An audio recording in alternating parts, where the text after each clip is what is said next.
Assalamualaikum warahmatullahi wabarakatuh. Innal hamdalillahi nahmaduhu wa nasta'inuhu wa nastaghfiruh wa na'udzubillahi min syururi anfusina wa min sayyiati a'malina. May yahdihillahu fala mudilla lahu wa may yudlilhu fala hadiyalah. Asyhadu an la ilaha illallah wahdahu la syarikalah wa asyhadu anna Muhammadan abduhu wa rasuluh. Allahumma sholli ala sayyidina Muhammad wa ala ali sayyidina Muhammad kama shallaita ala sayyidina Ibrahim wa ala ali sayyidina Ibrahim wa barik ala sayyidina Muhammad wa ala ali sayyidina Muhammad kama barakta ala sayyidina Ibrahim wa ala ali sayyidina Ibrahim fil alamin innaka Hamidum Majid. Rabbi shrah li sadri wa yassir li amri wahlul 'uqdatam min lisani yafqahu qawli amma ba'du. Hadirin hadirat jamaah kaum muslimin wal muslimat yang dirahmati oleh Allah Subhanahu wa taala.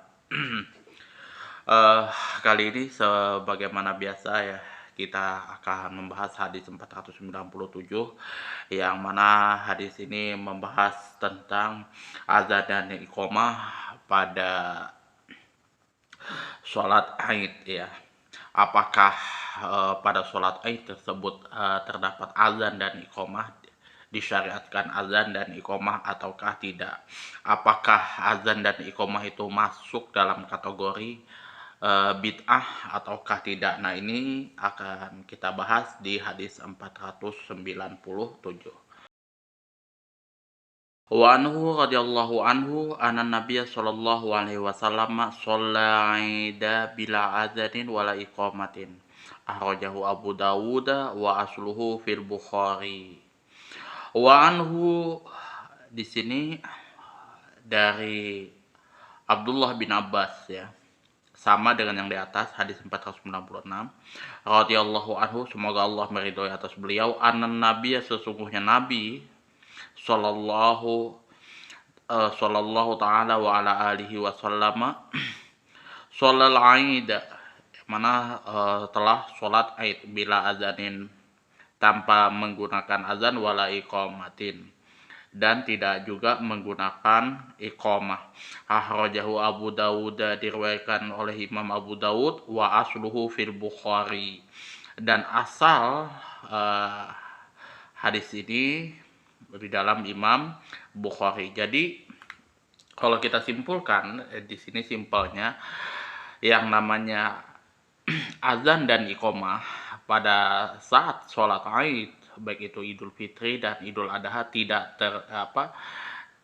disyariatkan oleh Rasulullah Shallallahu Alaihi Wasallam, tidak dilakukan oleh Rasulullah Shallallahu Alaihi Wasallam di masanya. Jadi kalau misalkan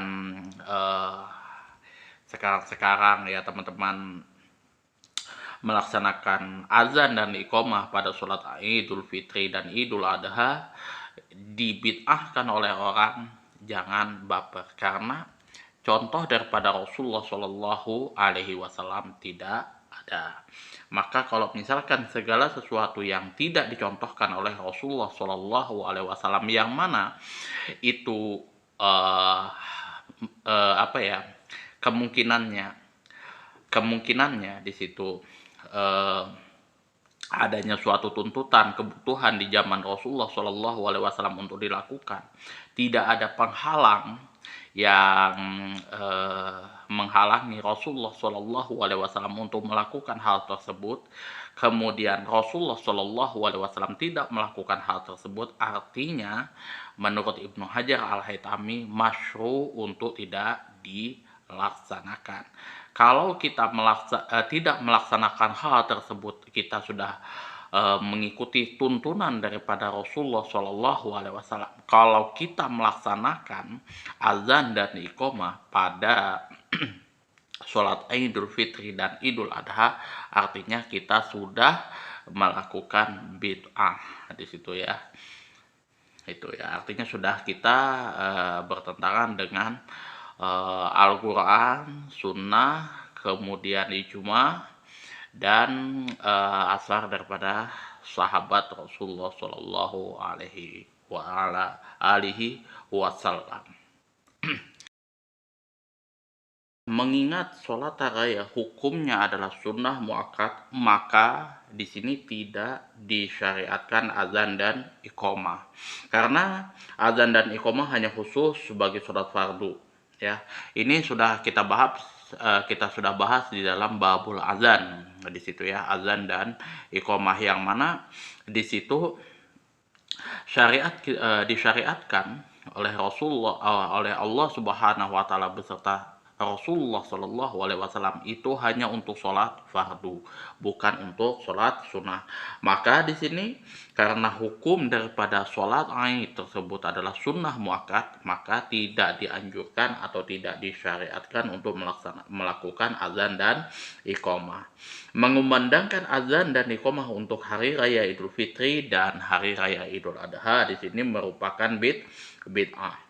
Dan orang yang pertama melakukan hal tersebut adalah Muawiyah bin Abi Sufyan.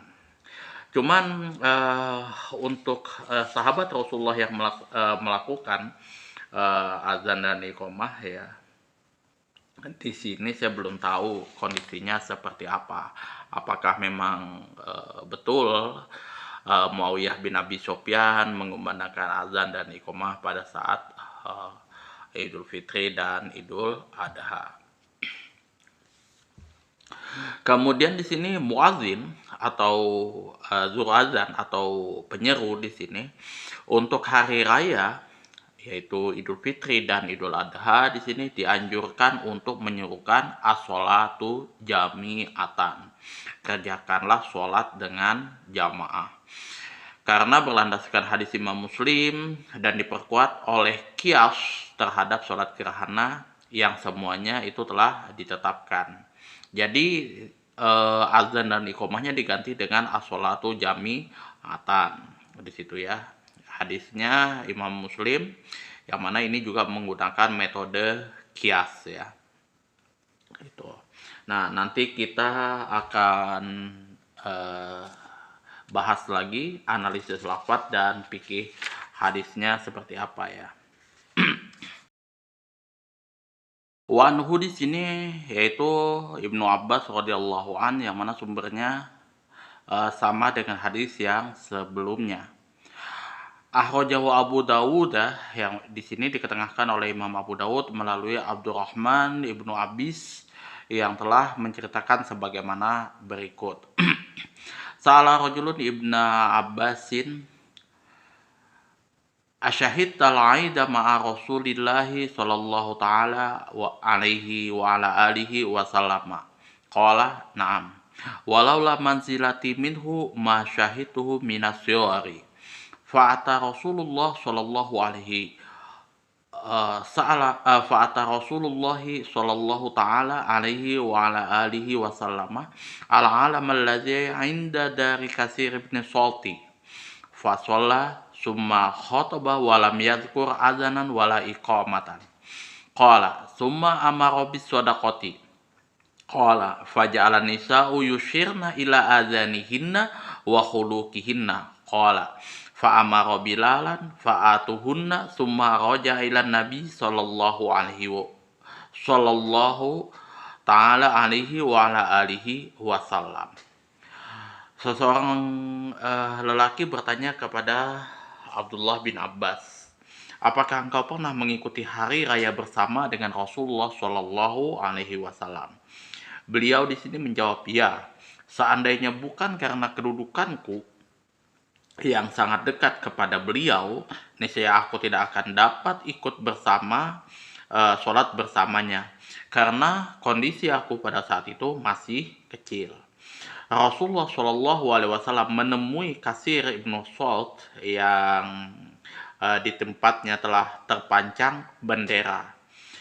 Lalu beliau sholat kemudian berkhutbah, tetapi Rasulullah Shallallahu Alaihi Wasallam tidak menyerukan azan dan iqamah.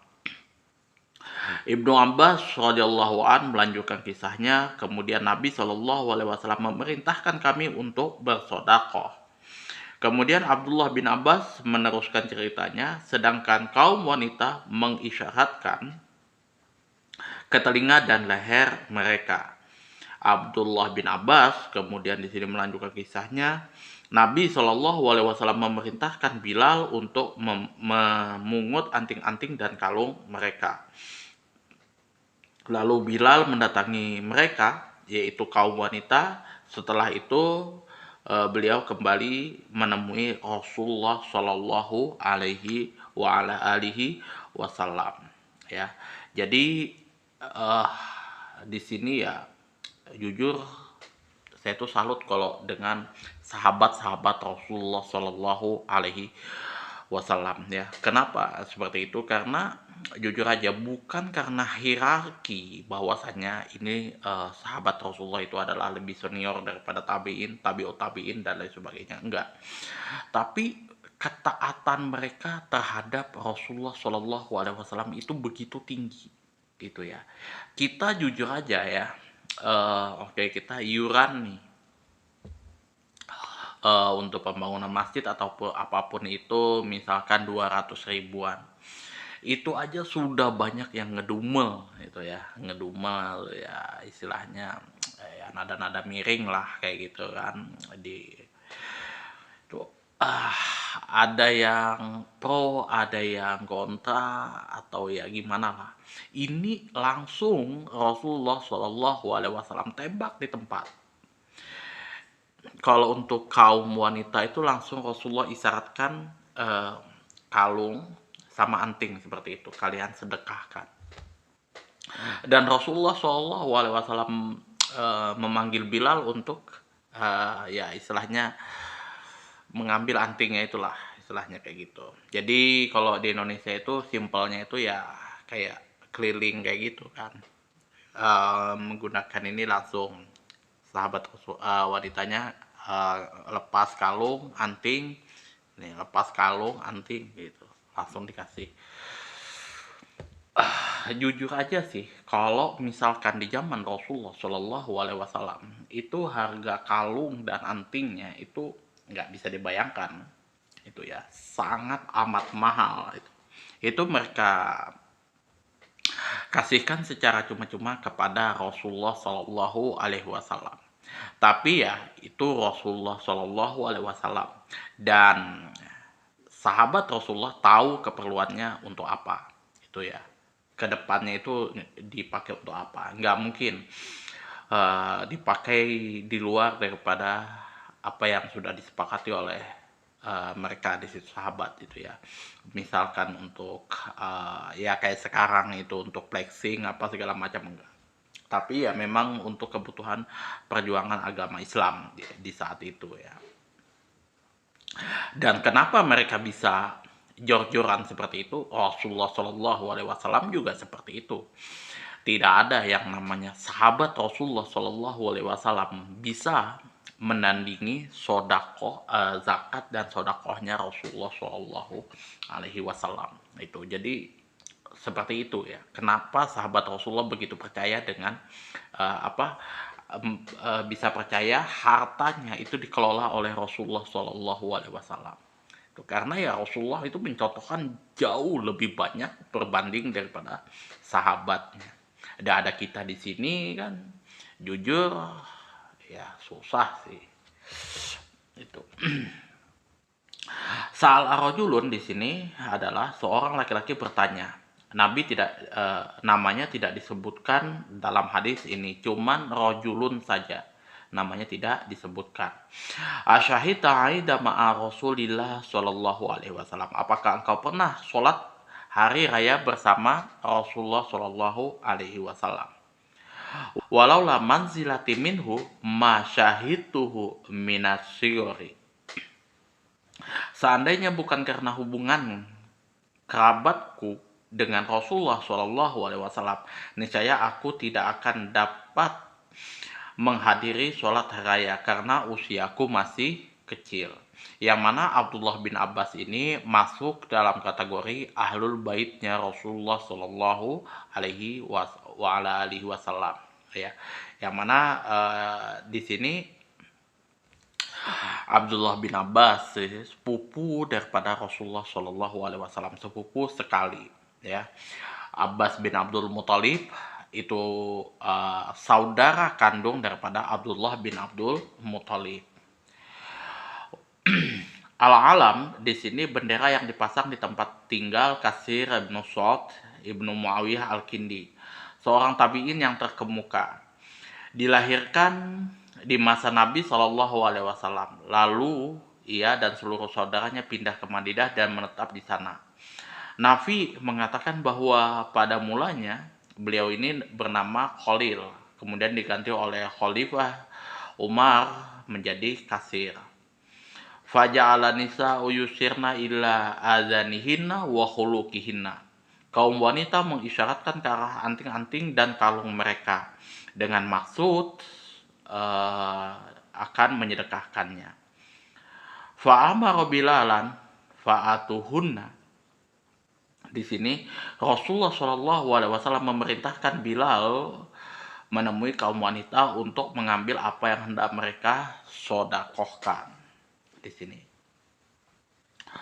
Summa roja Nabi, kemudian Bilal kembali kepada Rasulullah Shallallahu Alaihi Wasallam untuk menyerahkan apa yang mereka atau kaum wanita sodakohkan agar beliau menyalurkannya ke jalan yang beliau kehendaki.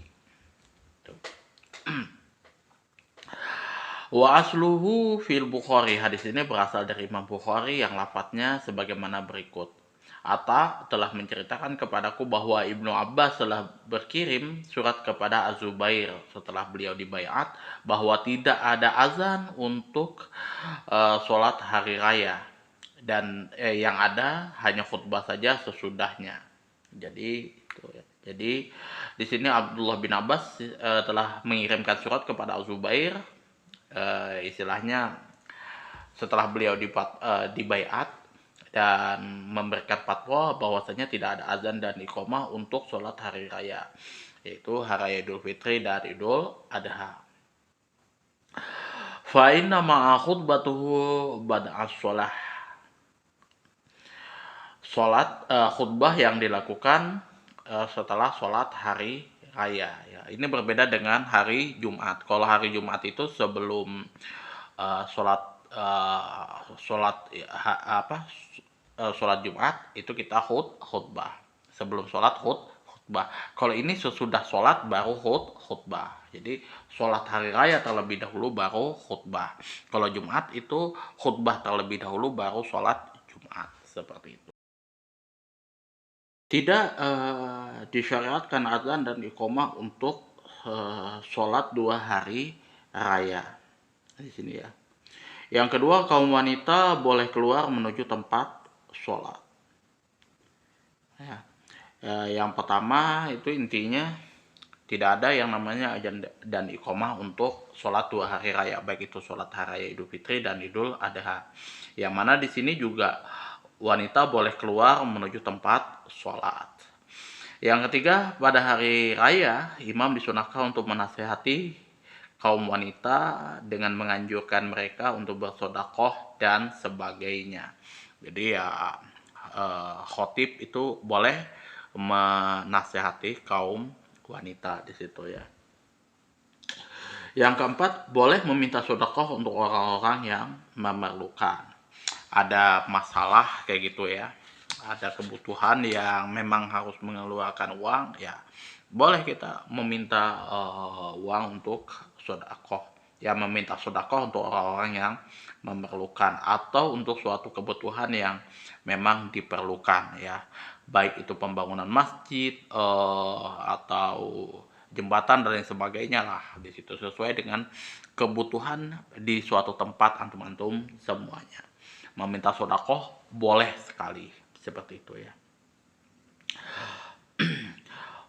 Yang kelima, wanita boleh menyedekahkan hartanya tanpa seizin suaminya.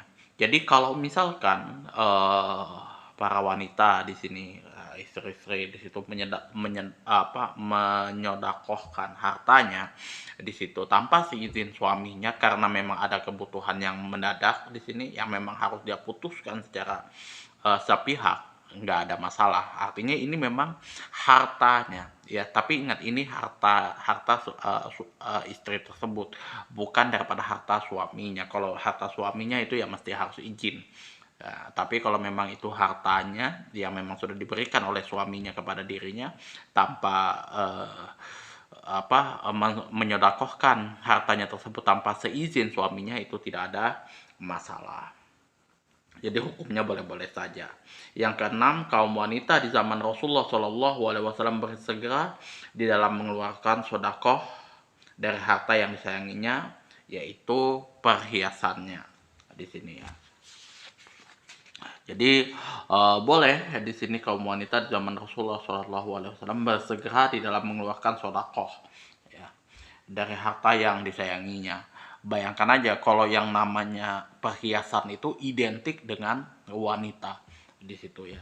Dan itu sudah satu kesatuan dengan wanita di situ. Yang mana harta yang disayanginya, perhiasan yang betul-betul disayanginya, itu mereka sodakohkan untuk perjuangan Rasulullah Shallallahu Alaihi Wasallam. Itu ya. Ya, tapi bukan sebatas cuman doktrin, yuk kalian uh, sodakoh seperti itu, enggak.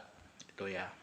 Karena jujur aja, sahabat-sahabat Rasulullah ini semuanya tahu ya bahwasanya sodakohnya Rasulullah itu jauh lebih besar daripada apa yang mereka keluarkan.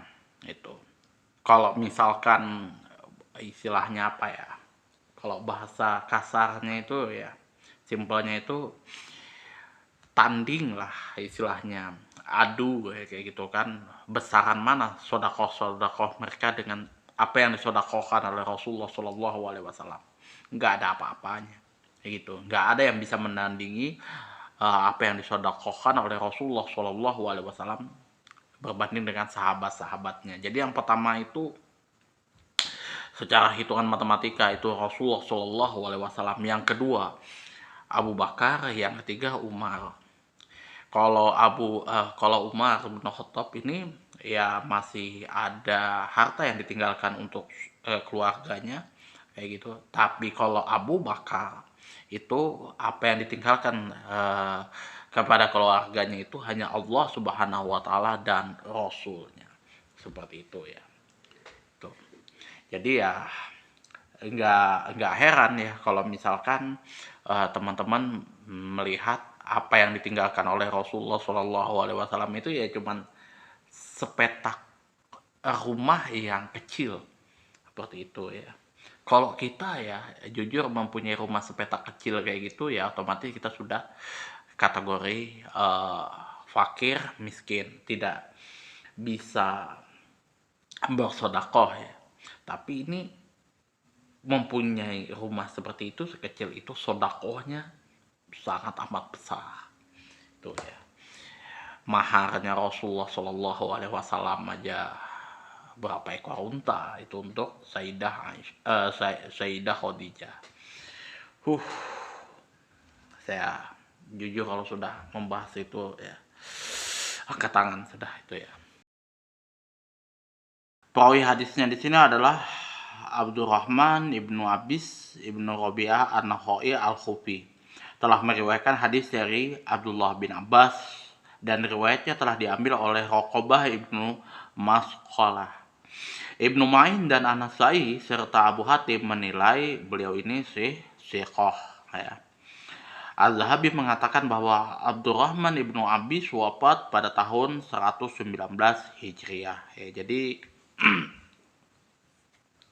kalau teman-teman menerima suatu berita apapun itu, cek dulu kredibilitas orang tersebut seperti apa. Ya. Apakah beliau orangnya baik-baik, jujur, dapat dipercaya, menyampaikan suatu berita apa adanya, dan ingatnya seperti apa, seperti itu ya.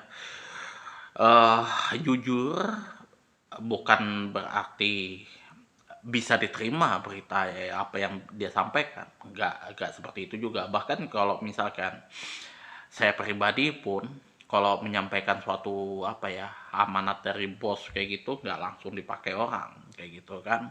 Kalau misalkan masih belibet, masih mikirnya lama tuh sudah dipending dulu biasanya tuh ya. Jadi dan beliau ini wafat pada tahun 19 Hijriah ya menurut Al-Imam Zahabi. Kalau kita menangkal hoax itu ya, seperti halnya sekarang di musim-musim politik ini ya, caranya ya kita lihat kredibilitas seseorang yang menyampaikan berita tersebut. Dapat dipercaya apa enggak, kayak gitu. Ini kalau sudah anonim, sudah seperti itu, biasa melebih-lebihkan, tidak adil dan sebagainya itu sudah nggak usah dipercaya. Kita mesti harus adil seperti itu ya. Itu saja yang dapat saya sampaikan, kurang dan lebihnya saya mohon maaf yang sebesar-besarnya. Apabila ada kata-kata saya yang tidak apa ya istilahnya menyakiti hati teman-teman semuanya, kemudian tidak sesuai dengan ekspektasi teman-teman dan apa ya menyampaikannya juga di dalam penyampaian saya juga tidak pantas untuk diupload di media sosial. Kemudian apabila ada saran, kritikan, masukan dan juga pertanyaan silahkan teman-teman atur di kolom komentar. Akhirul kalam wabillahi taufiq walhidayah. Wassalamualaikum warahmatullahi wabarakatuh.